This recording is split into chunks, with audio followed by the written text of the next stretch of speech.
Saudi Arabia an ally or are they an enemy?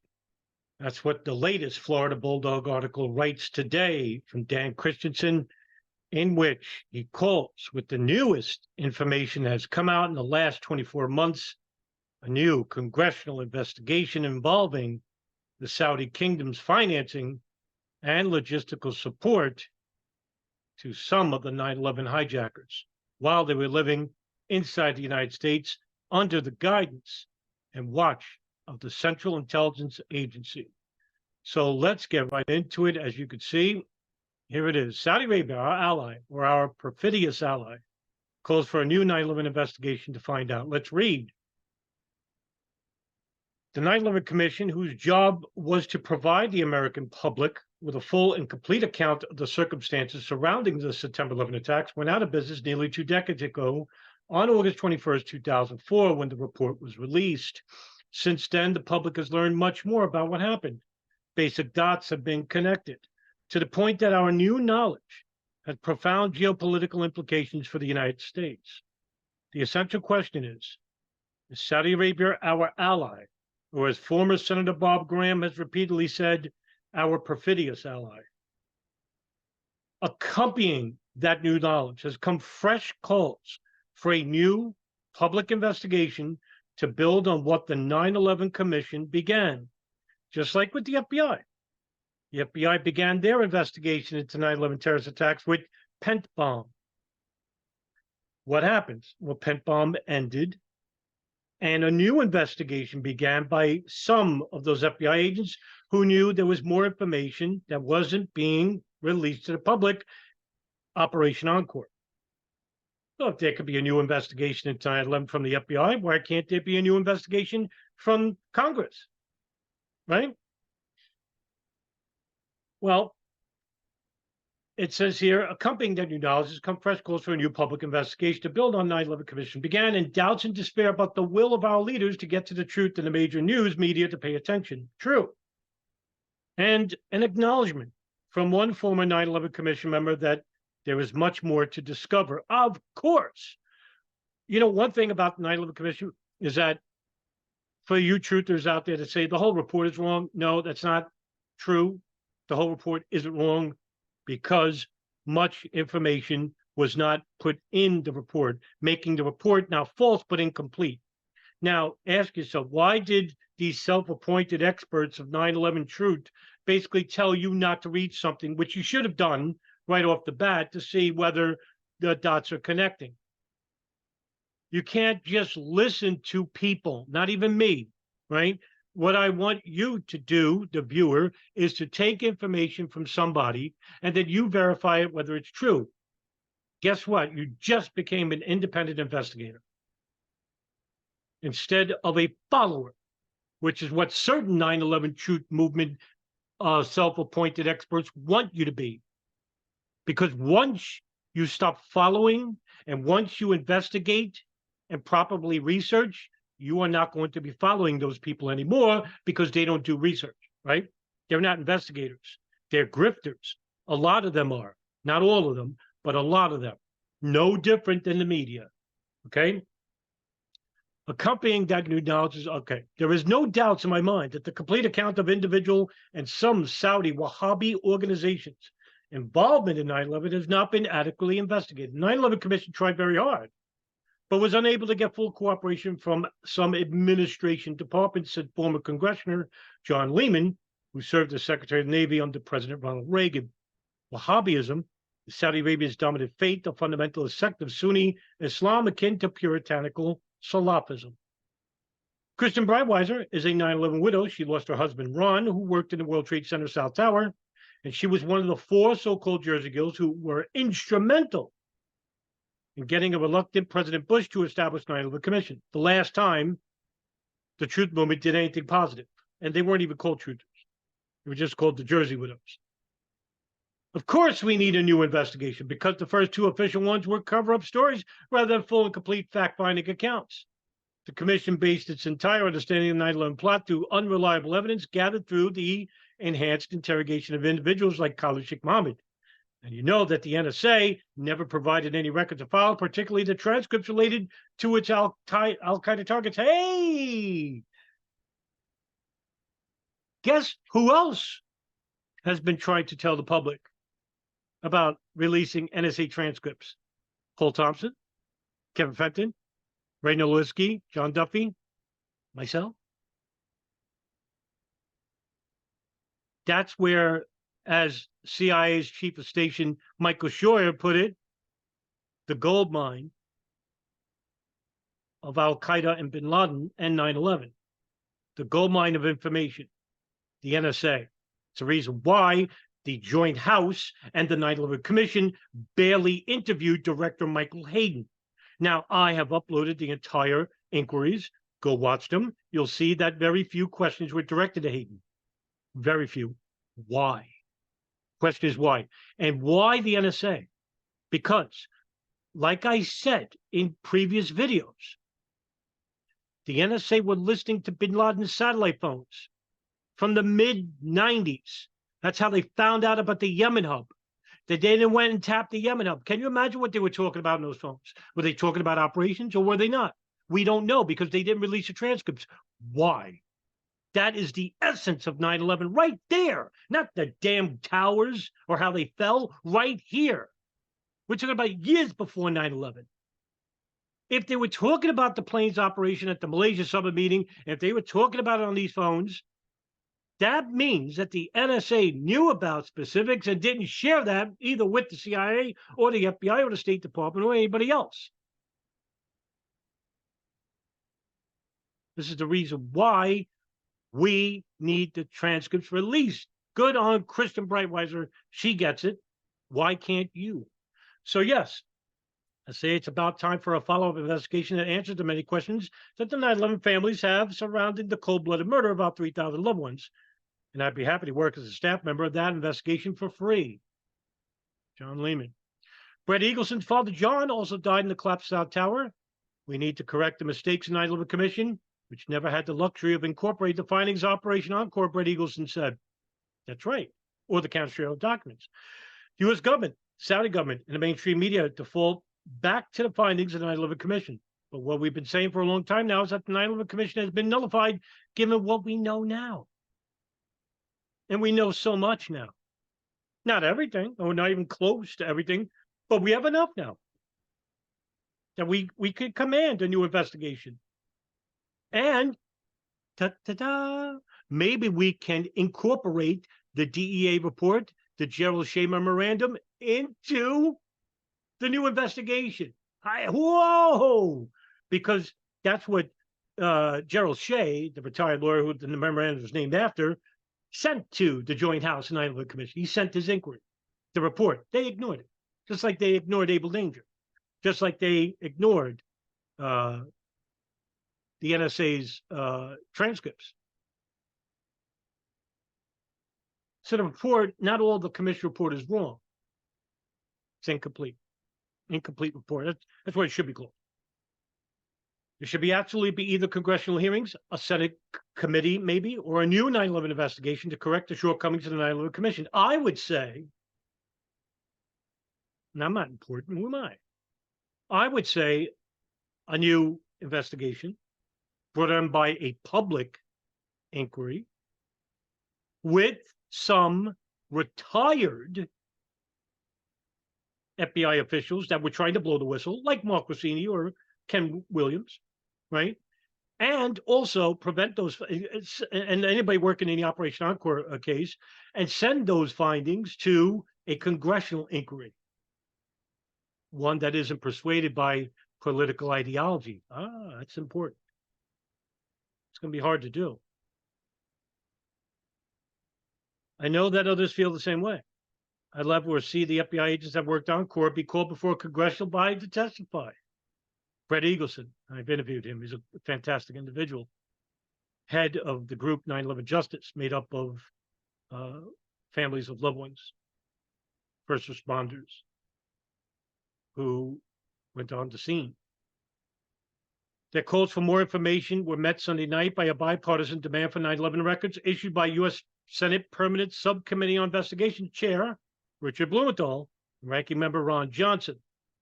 The two senators asked Attorney General Merrick Garland, FBI Director Christopher Wray to turn over the complete unredacted records of Saudi Arabia's role in the attacks and requested a full explanation of any ongoing need for classification of any portions of these records. They noted that since an earlier request to see those 9/11 investigation materials in July, we have not received a single document or obtained an explanation for any of the hundreds of redactions that remain despite the government recent declassification review of Operation Encore records ordered by President Biden.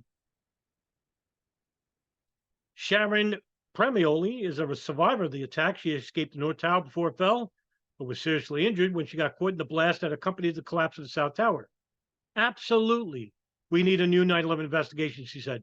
We need a public airing of everything that's occurred since the 9/11 Commission. It should be televised. I agree. That's a good idea. It would actually negate a lot of what the commission said and what they didn't say, right? Because they weren't allowed to investigate certain matters. Terry Strada, who lost her husband Tom in the North Tower, said, I'm not pushing for a new hearings. I am pushing for a lawsuit in federal court in New York against Saudi Arabia to remain intact because it's under attack right now. Oh, I think that's a good point. It's a good point. And that decision is going to be made up next month in October in the Southern District of New York. Let's see what they have to say. Strada is currently lobbying lawmakers in Congress to pass the bipartisan Ensuring Justice for Victims of Terrorism Act, intended to make technical corrections to the Justice Against Sponsors of Terrorism Act, which is JASTA, that will allow the 9/11 victims' lawsuit against Saudi Arabia to proceed. Patricia Kaza is another of the Jersey girls who lost her husband, John, who died in the North Tower. She moved from Colton Neck in central New Jersey to upstate New York because it got too painful to remain. Should there be a new 9/11 investigation? I would love for nothing more. I would love for it, for the nation, but for Congress and the president to have the will and fortitude to see it through and give the investigation the teeth that it should have had 22 years ago. Do I think there's going to be that will going forward? Not really, Kaza said. Kathleen Owens is the widow of Peter Owens, who died in the North Tower. It's not that it hasn't been investigated. It has been investigated, and they just hid the results of that investigation from us. That's right. So to say we want a new 9/11 investigation, what would make me think I'd trust a new investigation any more than what we've already got? Well, that's because the information provided in the Castro Operation Encore files wasn't provided in the 9/11 Commission. Now, of course, this was covered up because it was known to the commission and the FBI's previous administration under Robert Mueller. It was actually kept as a cover-up, hidden from public view, hidden from being investigated. But now it's public view. Now everybody knows, right? So there's nothing to hide. That's why I think a new investigation is warranted. There was stuff they said that needed further investigation, but look at the big picture. No one in our government has ever answered the question of who paid for 9/11. There's no official answer. How is that possible after 20 years? Is it that they don't know? The best investigative agencies in the world, the FBI, the CIA, don't know who paid for 9/11? They know. And why has the media, the mainstream media, let the government get away with not having answered that question for 20 years? Why aren't they still asking for the answer? Owen said, and let me put forward, they have some of the financial people involved, like Mustafa Al-Sawi, who sent Western Union checks to Mohammed Atta, Mohammed al-Shehi, and Ramzi bin al-Shib also sent some finances and logistical support as well. But that's not everybody. What about the $100,000 wire transfer from former Pakistani ISI General Mahmoud Ahmed, right? That money went to a terrorist who, with Pakistan ISI intelligence influence, and Omar Saeed Sheikh, who sent that money to Mohammed Atta. That's not speculation, it's true. Is that everything? Perhaps the most important development in 9/11 saga was the discovery of the existence of the FBI's Operation Encore. Began on October 26, 2007, and lasting nearly a decade, Encore was the follow-up to the FBI's original 9/11 investigation coordinated pen bomb. It focused on the Saudi role in 9/11. The FBI released the first public document about Encore to Florida Bulldog during the Freedom of Information litigation in 2016. This is why Florida Bulldog is a national treasure and should be protected at all costs. And the public deserves blame for allowing the greatest website in regards to history and the archive industry and 9/11 in historycommons.org, which was run by the greatest 9/11 researcher of all time, Paul Thompson, in my view. The greatest archive in the world, not even close, which is the reason why I'm doing my own WordPress, which pales in comparison. Now, I have close to 6,000 pages uploaded, but I mean, I think that had millions. So it was it's still obtainable through the Wayback Machine, but the only other archive of material is Florida Bulldog, and they deserve an award. Dan Christensen, he's a saint. The only consistent news, internet news, alt media, I would consider him, or underground media, like the late Daniel Hopsicker. But Dan Christensen is the only one who is giving us news updates regarding what's going on with 9/11. The only one. There's nobody else. Nobody else. The initial document, a summary report as of October 2012, was heavily redacted for national security, privacy, and other reasons. You're covering for Saudi Arabia, and that's coming from the State Department, not from the FBI. The FBI is getting their orders from the State Department through a classification review from the National Security Council, right? But its declassification portions revealed that agents and prosecutors in New York had targeted an apparent U.S. support network for two of the 9/11 suicide hijackers in Nawaf al-Hazmi and Khalid al-Mihdhar, who, with three other terrorists, crashed American Airlines Flight 77 into the Pentagon. And for you certain fringe truthers that don't believe a plane crashed in the Pentagon, this is what you're eliminating, right? None of this Operation Encore, the Saudi financing of Khalid al-Mihdhar, Nawaf al-Hazmi, this all goes away, right? Because you don't believe in hijackers, hijack planes. This is your cover-up, and you're helping the state by doing it. It's funny. You claim to be truthers. You claim to be against truthers, purveyors against lies and misinformation. Why are you propagating misinformation? Why are you propagating lies? I'm talking to you, certain people in the truth movement, right? Don't believe in planes or hijackers. We have a full investigation which shows that the CIA and Saudi intelligence were monitoring these two men in Khalid al-Mihdhar and Nawaf al-Hazmi, and they were doing it illegally because CIA is not allowed to run operations inside the United States, and with a foreign intelligence service, known that these two guys were involved at some level with the USS Cole bombing, and they were coming from a high-level Al-Qaeda meeting in Malaysia. It didn't tell the FBI or the principals' meetings at the State Department. We can hold people accountable. Who didn't provide the information? Well, Tom Wilshire for one, Richard Blees another, Michelle Ann Casey's another. These are analysts at the CIA's Alex Station. And where are they getting their orders from? Cofer Black, head of the Counterterrorism Center, and Director George Tenet. But you are too cowardly to take action. And you would rather believe that the planes were drones or holograms and Dov Zakheim, he's in a bunker with an Atari joystick manuing planes. Imagine the silliness and embarrassment you have to admit to yourself that you believe that. And that's rough. But the truth doesn't care about your feelings. The truth stands alone. And all those people who provide that silly instance of no planes on where are they now? Are they doing videos? Are they reporting news like I am?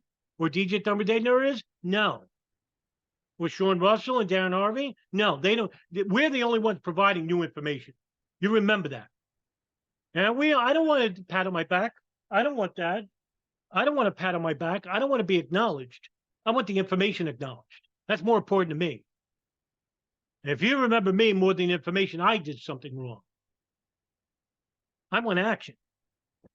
The only way to get it is through evidence, information, something tangible. The report listed three main subjects of the probe: Fahad al-Tamari, a Saudi diplomat and imam at the Los Angeles King Fahd Mosque; Saudi spy Omar al-Bayoumi; and another whose blanked out name later became public, Muwassid al-Jarrah, the big name. He's the Saudi ambassador's director of Islamic affairs and was in the document to have tasked Fahad al-Tamari and Omar al-Bayoumi with aiding Nawaf al-Hazmi and Khalid al-Mihdhar following their arrival in Los Angeles in January of 2000. But let me add something to that, because also in the Operation Encore files was Muwassid al-Jarrah providing 2 individuals he hired to also aid in the assistance of Nawaf al-Hazmi, Khalid al-Mihdhar, by acting as an overall the eyes of Muwahsid al-Jarrah. And that's Adel al-Sahan and Muatib al-Sudari. And what I'll do is I'll read you, and we're gonna look at this together, right? I'm gonna disappear for a second. And as you can see here, right? According to I-94 information, Adel al-Sadhan, believed to be identified with Adel al-Sadhan, entered Los Angeles on December 15, 1998. His intended address was the Hilton Hotel, Los Angeles, and he listed a contact telephone number as I-94 that was subscribed to Fahad al-Thamari, the imam at the King Fahd Mosque. Al-Sadhan returned to the United States on June 13, 1999. This is accompanied by an associate, Muatib al-Sudari. Both men entered Washington, D.C. That's where Muwahsid al-Jarrah is, the same flight. Now, what does it say here? Muwahsid al-Jarrah was then director of the Islamic Affairs Department at the Saudi Arabian Embassy in Washington, D.C. Al-Jarrah was stationed in Washington, D.C. from 1991 to 2005. Al-Jarrah's official responsibilities were to manage and control all assignments of Saudi imams in the United States and facilitate the issuance of their diplomatic visas. That's huge. Al-Jarrah may have been trying to bring other Sunnis, Salafi extremists, into the United States through his position at the embassy. Okay? That's all I need to show you. The connection of Muwahsid al-Jarrah and extremism between groups like Al-Qaeda and associates, and also Salafi imams preaching this doctrine, which is anti-Islamic, to mosques around the United States.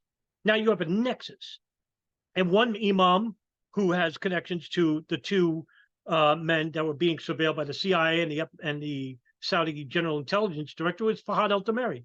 Well, Muwahsid al-Jarrah hired Fahad al-Thamari, hired him as the imam at the King Fahd Mosque. Let's keep going. The FBI files about Encore were otherwise off limits for years after Trump administration Attorney General William Barr and National Security Acting Director Richard Grenell swore under penalty of perjury that they contained state secrets whose public release was likely to cause significant harm to national security, significant harm to Saudi Arabia, because it would uncover the CIA operation. They're covering for the CIA and Saudi intelligence here. But the government's stance changed dramatically on September 3rd, 2021, when President Joe Biden ordered the FBI and other agencies to review and declassify their 9/11 investigation records, starting with Operation Encore. That's Executive Order 14010, I believe. And basically, one of the few good things about the Biden administration was this. But Biden, well, let me tell you why I think he did this. This is not fact, but earlier in that year, he was rebuffed by the Saudi hierarchy under Crown Prince Mohammed bin Salman about producing more oil barrels to the United States at a discount price. And bin Salman said no. Later on, this came out. In other words, fuck with us and we'll show you. Not knowing that Biden, who's probably having dementia, doesn't realize that the United States is also involved with the monitoring of 2 Al-Qaeda operatives that were later involved with 9/11 hijackers. And the CIA probably told him, hey, relax there, Chief. The American people deserve to have a fuller picture of what their government knows about those attacks, said Biden's executive order. It is therefore critical to ensure that the U.S. government maximizes transparency, relying on classification only when narrowly tailored and necessary. Thus, information collected and generated in the United States government's investigation of the 9/11 terrorist attack should now be disclosed, except when the strongest possible reasons counsel otherwise. So they're covering. I mean, it's right here. They're covering for Saudi Arabia. And this is not new because the 9/11 Commission actually brought this up. Listen. Mr. Wolosky, I was focused on your final paragraph. We don't hold the Saudis' feet to the fire. Now, I gather from your testimony that we, the United States, and the countries that are most responsible here, if we had the political will to crack down on financing, we could do it. But because of policy considerations that are very important, we don't do it. We have to have the oil. We have to have the overflight rights. We have to have the basing rights. And because we have to have those things, we do not hold their feet to the fire. Is that your view? That is my view. Fortunately, I wasn't called before you to testify on policy with regard to Saudi Arabia in the current context of. No, I appreciate that. I'm not being critical of you in any way. It's just a very good illustration of how policy gets in the way of, in this case, enforcement. Yes, that's the point of my testimony. Yeah. In other words, I'm not here to make judgments over whether or not particular issues should be prioritized over other issues. I understand. But what I can tell you is that the United States at the highest levels has not spoken out loudly and forcefully on the terrorist financing issue as it relates to Saudi Arabia. Now, that's not to say that things aren't being done. I have every reason to believe that a lot is being done, but it's being done in the shadows. And the conclusion of the Council on Foreign Relations report was that it was time to bring it out of the shadows for the President of the United States or for other senior officials to state clearly, unequivocally, and unambiguously what was required of the Saudi government on the terrorist financing issue. That is not being done. And in the judgment of this task force, it needed to be done in order to set benchmarks for the Saudis and to communicate, to enable the Saudi government to communicate to its own citizens what type of conduct was and was not acceptable. All right. So obviously there's a problem here because there's a lot of interest at stake. As you heard from Lee Wolosky and co-chair of the 9/11 Commission, Lee Hamilton, that those interests are actually getting in the way of the investigation. Let's go back to the article. Over the recent months, the FBI released more than 500 documents totaling over 4,000 pages that were once state secrets. By the way, I'm almost done reading all the Operation Encore files, yet are not known to have caused significant harm to national security. So, by the way, William Barr, where are you getting your orders from? From the president. Has to be, right? And who's the president getting their orders from? Well, yeah, that's the question. Department of Justice has apparently chosen not to investigate Barr or Grenell for perjury. Those FBI documents were little noticed nor reported on by the nation's two biggest table setters for the news coverage, New York Times and the Washington Post. Nevertheless, they contain numerous significant, even explosive disclosures. I made a couple of videos on this, showing you those disclosures, because nobody else is doing it. Saudi Arabia is vigorously defending in federal court in New York a long-running civil suit brought on by 9/11 survivors, family members, and other victims who have been accused of the kingdom of complicity in the al-Qaeda terrorist attacks. On September 8, 2021, following Biden's executive order, but before any documents have been declassified and made public, the Saudi embassy in Washington put out a statement. Quote, the embassy of the Kingdom of Saudi Arabia to the United States welcomes the release of classified documents relating to terrorist attacks against the United States on September 11, 2001. It said, previous declassification of materials relating to the September 11 attacks only have confirmed the 9/11 Commission's finding that Saudi Arabia had nothing to do with this terrible crime. It is lamentable that such false and malicious claims persist, end quote. Well, then, if that's true, why didn't Saudi intelligence operatives like Omar al-Bayoumi or Osama Basnan or Fahad al-Thumeri tell the truth to the 9/11 Commission when they were interviewed? They didn't. They lied. In fact, it is stated in the 9/11 Commission report, which you choose to say is all wrong, that they were lying. Under Fahad al-Thumeri, they went to Saudi Arabia and interviewed him in front of full view of GID officials where Fahad al-Tamari, in the report, the memorandum for the record of Fahad al-Tamari, says at the end, we found Fahad al-Tamari's interview deceptive, that he never saw Khalid al-Mihdhar and Wafa Hazmi, when we know he did. For decades, Saudi Arabia has cited the 9/11 Commission statements to bolster its contention that it had nothing to do with the terrorist attacks in New York and Washington. That's because you didn't see the Operation Encore Canistrail documents. That's why.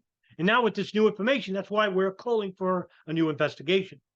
The Commission's final report concluded that it found no evidence that the Saudi government as an institution or senior Saudi officials individually funded al-Qaeda. However, when the FBI went to investigate Omar al-Bayoumi, they found out his employer, the Saudi Arabian Air Presidency, the man who hired him, whose name escapes me right now, his son had a CD-ROM of passports of himself and 9/11 hijackers, Omar Abdul Rahman, Marwan al-Shehi, Khalid al-Mihdhar, and somebody else. There's a couple on there. I would say that's a freaking connection. For the kingdom, the single most devastating FBI document to emerge is a 130-page report dated July 23rd, 2021, that lays out numerous connections to U.S.-based personnel and entities controlled by the Saudi Arabian government to the September 11 attacks. It marks the first time since the disclosure of Operation Encore that classified records previously declared to be state secrets explicitly state that Saudi government officials knowingly provided a support network for the first two al-Qaeda hijackers to enter the United States. Boom, I would say. The report also lays out what it calls the FBI's investigations and supporting documentation regarding the religious militant network that was created, funded, directed, and supported by the Kingdom of Saudi Arabia and its affiliated organizations and diplomatic personnel within the United States. That network, as described in the report, was intertwined with the hijackers. Don't believe me? Let's take a look at this video. As you can see, this is Tim Romer of 9/11 Commission report. Did Saudi Arabia pay hundreds of millions to al-Qaeda? Let me continue to pursue that line of questioning in a minute. Let me go to Dr. Fondi for a question as well. Dr. Fondi, a former CIA agent by the name of Robert Baer writes in the May Atlantic Monthly issue that particularly he's concerned about Saudi Arabia's support for fundamentalism and for terrorism abroad. He states in this article many things, but one of them, he claims that the Saudis have transferred $500 million to al-Qaeda over the past decade. Now, do you think that there is any kind of credibility to a figure like that? How would you be able to track that, and how would you measure the Saudi support with the United States for fighting terrorism prior to 9/11? To just be absolutely honest, I just don't know this figure. I did not come across this figure.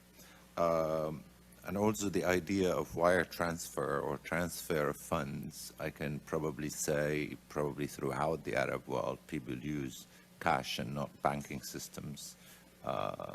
So it's very difficult to actually trace it unless the origin of the money came from a Western country. Unless there is something that's really, the idea that I haven't seen from my study of Saudi Arabia that people use checks or even when they use bank deposit. This is not a really large group of the society. Most people get their salaries in cash. So the idea of wire transfers with that amount of money has to originate somewhere else. It could have connection to Saudi Arabia. I think he insinuates, as Dr. Gudaratna did, with respect to Mohammed Jamal Khalifa, that some of the money was funneled through charities and other things. That's right. I think that's the very central question for really looking at Saudi Arabia, is to look at these charities. And I talked to Saudis about this in interviews in terms of what do they think of that. And I think sometimes they come off as these are the unintended consequences of bad politics, that somehow they decided to upgrade Saudi Arabia's image in the Muslim world, therefore they tried to help the poor with schools, with other places, not knowing that the ideology as well as the manning of these organizations was hijacked by Al-Qaeda members. So there is, Okay. I have. So, yeah, I mean, basically, that's what has been going on. And this is not new. I mean, authors like Lawrence Wright and Peter Bergen and other experts have basically stated to documentary information that Saudi Arabia was paying blackmail money to Al-Qaeda for them not to attack. Remember that it was bin Laden who went before the Saudi kingdom when Iraq invaded Kuwait and insinuated that he could provide the Arab Mujahideen to act as a army against the Ba'athist army, and it was rejected. And because they invited the United States to station at Mecca, Medina, the holiest sites in all of Islam, bin Laden declared war on the United States, only on their military time, and the kingdom itself. So what the kingdom did was to charities, and he spent hundreds of millions to Al-Qaeda and their affiliates like Abu Sayyaf in the Philippines and Jemaah Islamiyah in Indonesia, not to attack them. That's what happened. Remember that bin Laden used to make declarations in the 90s stating that the kingdom was heretical. Why didn't he attack the kingdom? He's right there. I mean, he's close. He never did. Same thing for the Palestinian problem in Israel. All these Wahhabi clerics, they hate Israel, but they never attacked them. Never. Now, you can make the statement that it's harder to attack a smaller country, more fortified, than the United States. That could be true. But they never even tried. Let's go back to the article at hand, right?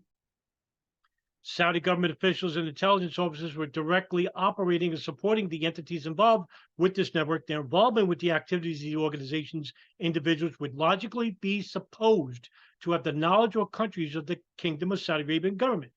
This government and or concurrence by the Saudi Arabian government is related to the 9/11 investigation, not only by their direct involvement of some personnel, but also via the creation of a larger network of such activities, the report says. The FBI refers repeatedly in the report to the existence of a U.S.-based Saudi support network from the 9/11 hijackers. Previously, the FBI had not acknowledged that such networks were found because they were told not to.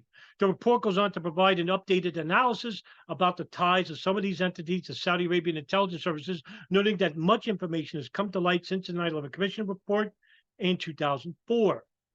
Much of the report zeroes on the apparently nefarious role of a pair of religious officers operating within the D.C. Embassy of the Kingdom of Saudi Arabia, the Islamic Affairs Department of the Office of Dawah or Propagation, and that is Muassad al-Jarrah. Investigation of 9/11 hijackers and their support networks identified significant connections to these offices, either directly or via the Saudi Arabian consulate in Los Angeles.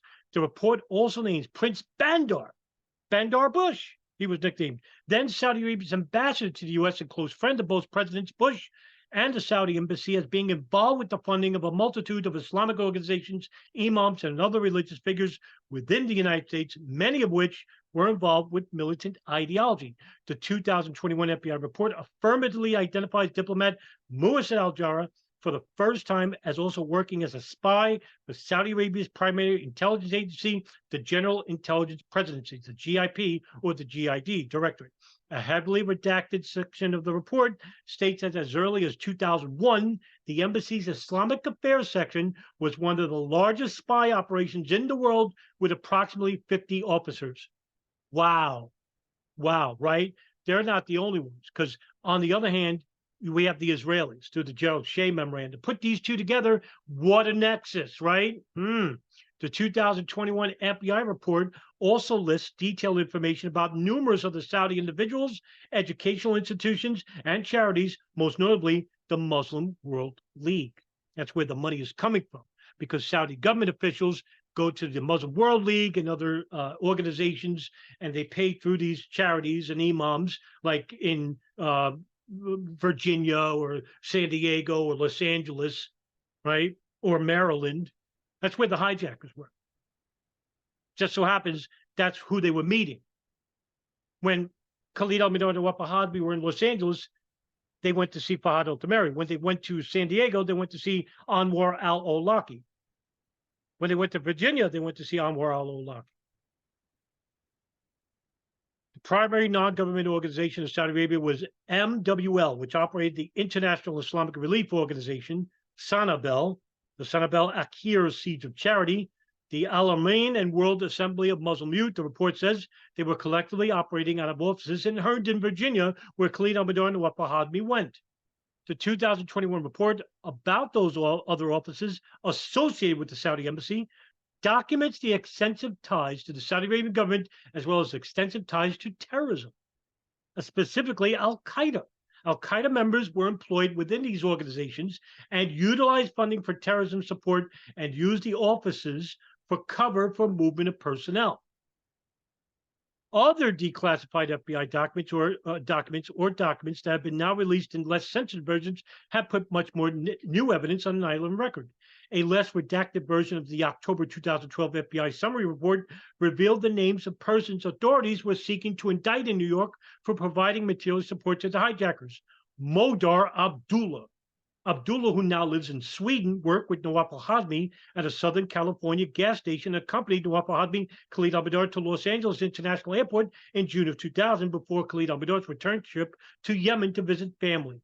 Abdullah was also a family friend and associate of Anwar al-Awlaki, a local religious leader who also knew the two hijackers. Al-Awlaki was killed by U.S. drone in Yemen in 2011 by President Barack Obama. The first U.S. citizen to be targeted and killed that way, by the way, Obama. Yeah, progressive, hope and change. A September 2009 report says the FBI obtained surveillance footage from a security camera at LAX showing Nawaf al-Hazmi, Khalid al-Mihdhar, and Modar Abdullah, and a fourth unknown person who appears to be holding a camera and may have been conducting reconnaissance of LAX security measures. FBI higher-ups declined agents' pleas to go public with the footage in hopes of identifying the person with the camera. Why not? Why not? The report also revealed that agents also asked permission to interview two Saudi princes they believe could help to identify the man with the camera. Nawaf bin Saud bin Mohammed bin Al Saudi and his brother Matib bin Saud bin Mohammed bin Al Saud. The report does not say why agents believe the two princes might know the man. There is no indication in the reports that permission was granted to interview them. Continued monitoring support of Saudi government. Omar al-Bayoumi has long been described as a suspected Saudi spy, but two declassified FBI reports, one dated June 14, 2017, and the 2021 FBI report say flatly that from the late 1990s to 9/11, Bayoumi was a co-optee of the Saudi General Intelligence Presidency, paid a monthly stipend via the ambassador, Prince Bandar bin Sultan Al Saudi. Oh, wait a minute. You want evidence? Well, I have it, because Omar al-Bayoumi was indeed paid through a monthly stipend from his employer. And he had other companies like Dala Avco, which he was a ghost employee, as was stated. But Omar al-Bayoumi was indeed co-opted by another government presidency, and I will share that information with you to Operation Encore file, in which I'm going to share right here with you now, and we'll read together. I'll disappear for a second. Okay, now what does it say here? Omar al-Bayoumi, Saudi Arabian citizen, was employed by the PCA from 1977 through 1995 in various administration positions, including the aviation fees checker, budget clerk, accounts checkers, section read, and accountant. Al-Bayoumi obtained a bachelor's degree from Saudi-based King Abdulaziz University while working for the PCA. Discussed with Carly the possibility to study abroad in order to achieve career advancement with the PCA. As you could see, he worked at the presidential air presidency, okay? And also, when he was investigated by Scotland Yard, they found nefarious items that he provided material support to Khalid al-Mihdhar and Nawaf al-Hazmi while working at Saudi Arabian Air Presidency, while he was getting paid a monthly stipend. As you can see, all these documents here show through Operation Encore files that Omar al-Bayoumi indeed was paid a monthly stipend. Here you go. On November 19, 2001, Special Agent blank interviewed blank, born in blank. The BC provides extensive education and employment background on, was employed at, by the way, his name is redacted, was employed at PCA, Dalafco, and stated that Omar Al-Bayoumi was indeed a representative that PCA personnel wish to keep in America. Wish to keep in America was requested to provide a stipend to Al-Bayoumi in the amount of $3,500 per month. According to blank, Al-Bayoumi was already drawing a salary from PCA Dalafco as a ghost employee.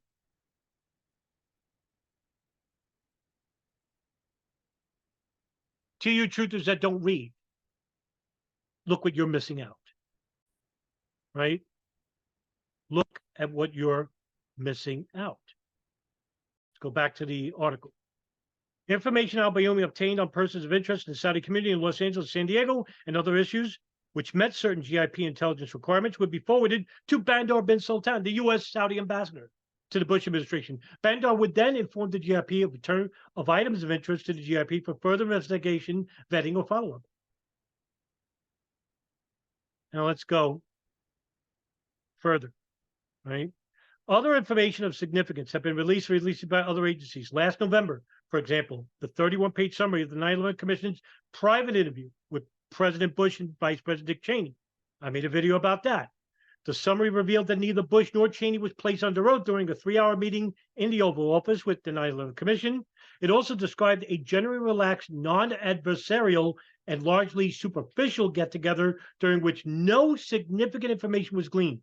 And Bush declared his non-public opinion that he didn't see much point in assigning personal blame for 9/11. Imagine a sitting president stating that there's not much interest in assigning blame for 9/11. You tell that to the loved ones like Brett Eagleson and Elizabeth Miller and Kristen Breitweiser, right? Tell them we don't need to assign blame. The summary, classified as sensitive, was released to Washington, D.C. area researcher Eric Lawson by the way, Eric Lawson is a national treasure. You can find millions of his documents on scrib.com, an obscure body comprised by various government entities like the Freedom of Information process, which can be used by the public to obtain a review of national security classified records. Then there is Florida Bulldog disclosures in 2011 of a secret FBI 9/11 investigation that found direct ties between Mohammed Atta and other 9/11 hijackers and Saudis living in the Sarasota area, which the Florida Bulldog reported intimately and repeatedly for the last 15 years, working with Irish author Anthony Summers. The Bulldog spoke with law enforcement and other sources who said how 2 weeks before the 9/11 attacks, that the Saudi family had abruptly left the Sarasota area home, leaving a new car in the driveway, a refrigerator full of food and other stuff.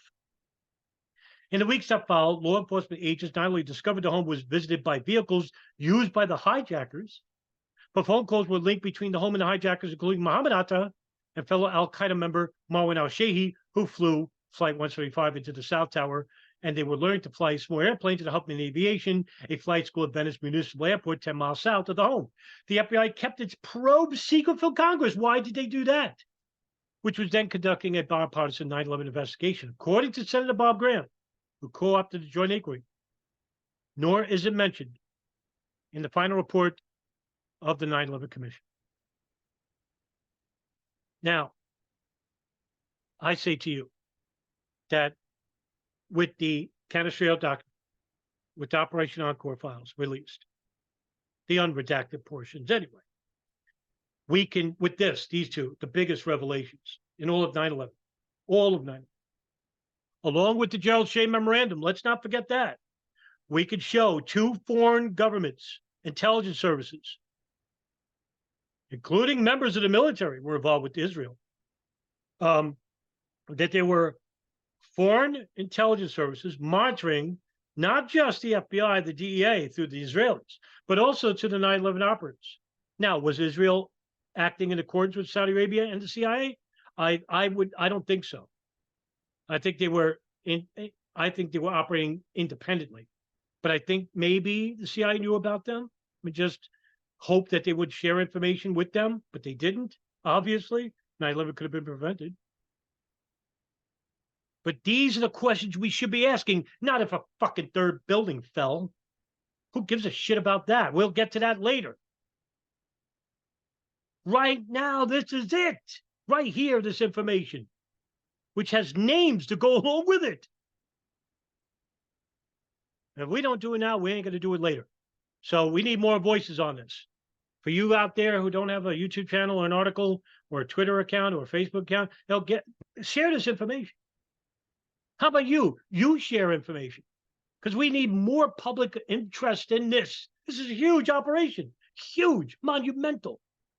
You want to blame Israel? You want to blame the CIA? You want to blame the Saudis? Well, you got it all right here.